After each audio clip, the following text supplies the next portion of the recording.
Okay, so in this chapter, we'll cover gender, sex, and sexuality. Hopefully, this won't run too long, but because it's a lot of information, I think it might be a short chapter in your textbook, but I bring in a lot of additional information that may not be discussed in your textbook. So think about this. Imagine suddenly becoming a member of the other sex or opposite sex. What would you have to change? And I always ask students to dig below besides the usual, right? My appearance, I'd probably have to cut if I was a boy and I woke up as a woman. I may take longer to get ready. I would definitely have to dress differently. But think about this aspect of socialization, right? So think about interpersonal behavior. How would you interact with your friends?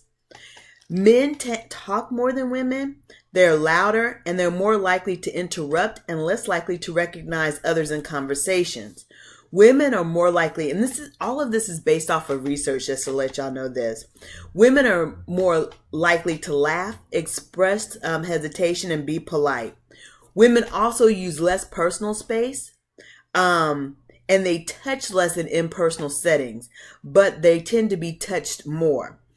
And they smile more, even when they're not necessarily happy.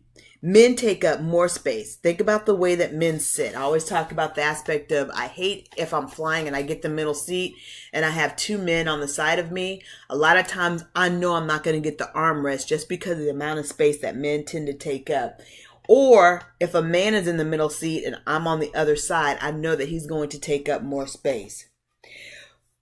Think about if you were changing your opposite sex, right? You'd possibly have to change your attitude. Think about if you're a woman and became a man, you'd probably see income increase, especially if you become a white man. You're more likely to head a major corporation, run your own business, or be elected to political office. As a man, you would be far more likely to die a violent death and would probably not live as long as a woman. If you're a man who became a woman, your income would drop significantly. You'd probably work what's called the second shift, or in some cases a third shift, more fearful on the streets. And according to research, women are more satisfied than men with their roles as parents and their friendships outside of marriage. They have more social network. So think about that aspect. So one of the first things we need to differentiate is between sex and gender.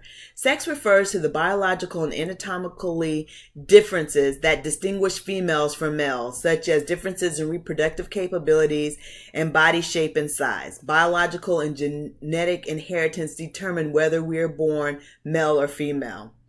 Gender refers to psychological, social, and cultural differences between males and females. How are males expected to behave within society, whichever society? How are females expected to behave? What are society's definitions of masculinity and femininity? These are some of the questions concerning gender. Sociologists see gender as a social construct, there's that word again, that we socially construct gender, because it is largely shaped by cultural and social expectations through the socialization process. Gender distinctions and expectations influence how people are treated from birth. Research shows that children are treated in stereotypical male or female ways throughout their childhood. This process begins at birth or sometimes even earlier. Gender expectations influence how boys and girls are treated. Parents might select pink clothes and dolls for baby girls, sport clothing and other brighter color for boys. So think about that aspect about gender.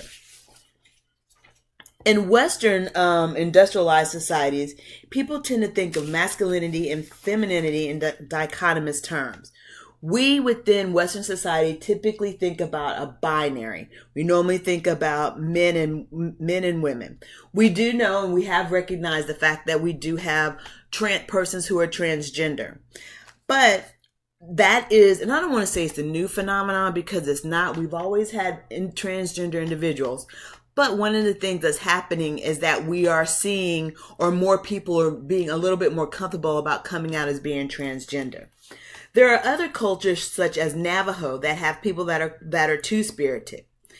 And with two-spirited, you may have a a person who's born as a man, but they may take on the social roles that are going to be more feminine. Maybe they're more responsible for cooking the dinner, maybe raising the kids, maybe taking care of the household.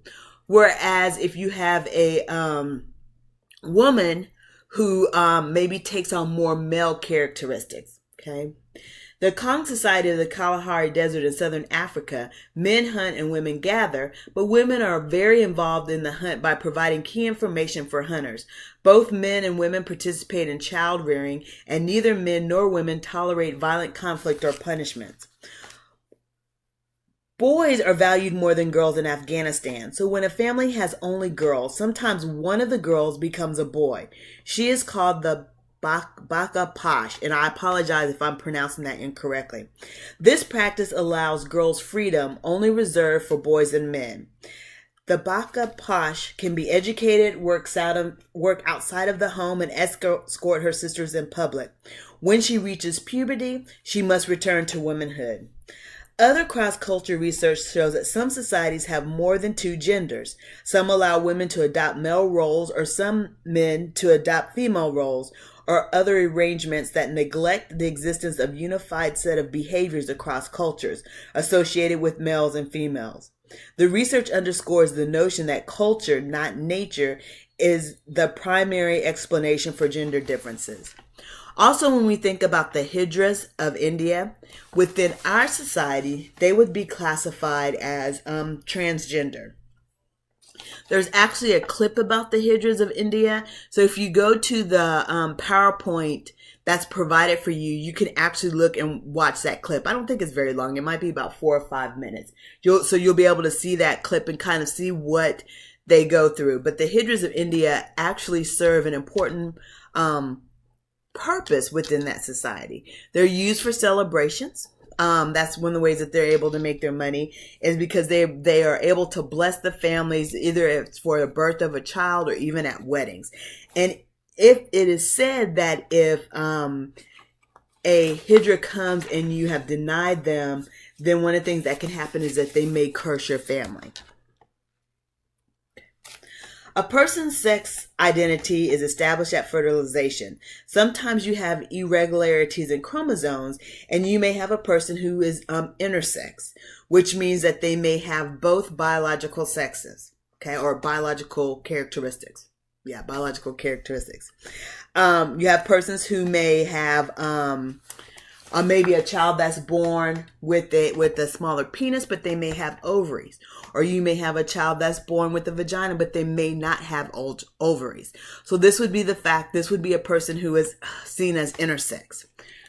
Transgender, those are persons who their gender deviates from the binary of male or female. It is also indicated that there is no fixed relationships between biological and social outcome. Those who have gender identities that deviate from the cultural norm can sometimes experience social pressure to form an identity that classifies them into one category or another. So normally persons who are transgender, one of the things that we can see is that their gender identity does not match what their biological sex characteristics are. Through gender socialization, men and women learn the expectations, rules, behaviors, attitudes, perceptions, feelings associated with their sex. These patterns are deeply entrenched in social life. As children grow, they internalize these norms of what it means to be a man or a woman. They receive rewards when they behave correctly, and they are punished when they're not. This process is complicated. Social factors like race, ethnicity, religion, and social class all affect the type of gender socialization a child experiences. Gender identity is one's definition of oneself as a woman or a man. It is basic to our self-concept and shapes our expectations of ourselves, our abilities and interests, how we interact with others, and many behaviors. One example of gender identity shapes self-concept is the negative effect body image has on females' self-esteem, beginning in adolescence. The dominant culture promotes a narrow image of beauty for women, one that leads many women, especially young women, to be disturbed about their body image. Gender socialization is reinforced whenever gender-linked behaviors receive approval or disapproval from agents of gender socialization.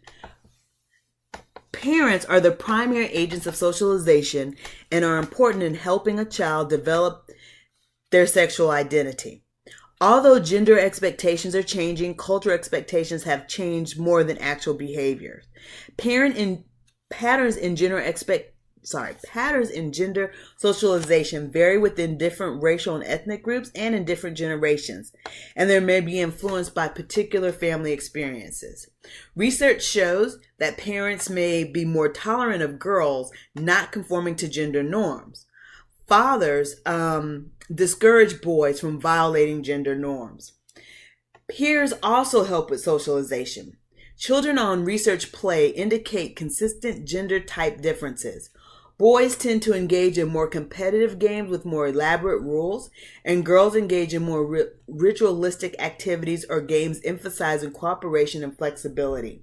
There's actually an article written called Border Works, and it's by Barbie Thorne, and she actually looked at patterns of kids, elementary school kids, to see the way that they interacted with each other and how they were basically socialized based off of gender. It's pretty interesting to read. It's pretty, well, it might be a little bit long to read, but it is pretty interesting.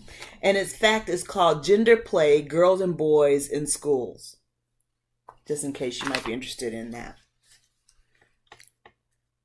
School also communicates to students different gender expectations through teacher expectation, classroom interaction, content of curriculum, the representation of men and women as teachers and school leaders, and differential attention given to boys. Boys typically receive more attention than girls do, whether it's negative or positive.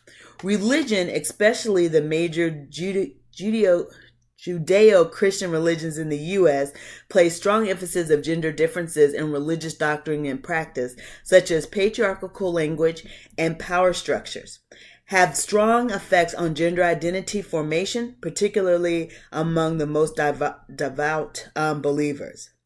Media communicates strong gender stereotypes in terms of roles, appearance, and other presumed cultural ideas of womanhood and manhood. Gender stereotypes on television cross with racial stereotypes. Research has indicated that children do identify with television characters. Even with adults, research finds that there's a link between viewing sexist images and having attitudes that support sexual aggression, anti-feminism, and more traditional views of women. Even with social changes in gender roles, boys and girls tend to engage in play activities deemed appropriate for their gender. Gender is embedded in social institutions. Gender institutions are the total patterns of gender relations that have a cumulative, systematic effect of gender throughout the institutions. This includes things such as stereotypical expectations, interpersonal relationships, and different placement of men and women in social, economic, and political hierarchies of institutions. Schools are gendered institutions because they are founded on specific gender patterns. So one of the things that we can see if we look at schools, we can see that men and women tend to hold different occupations within the institution of education.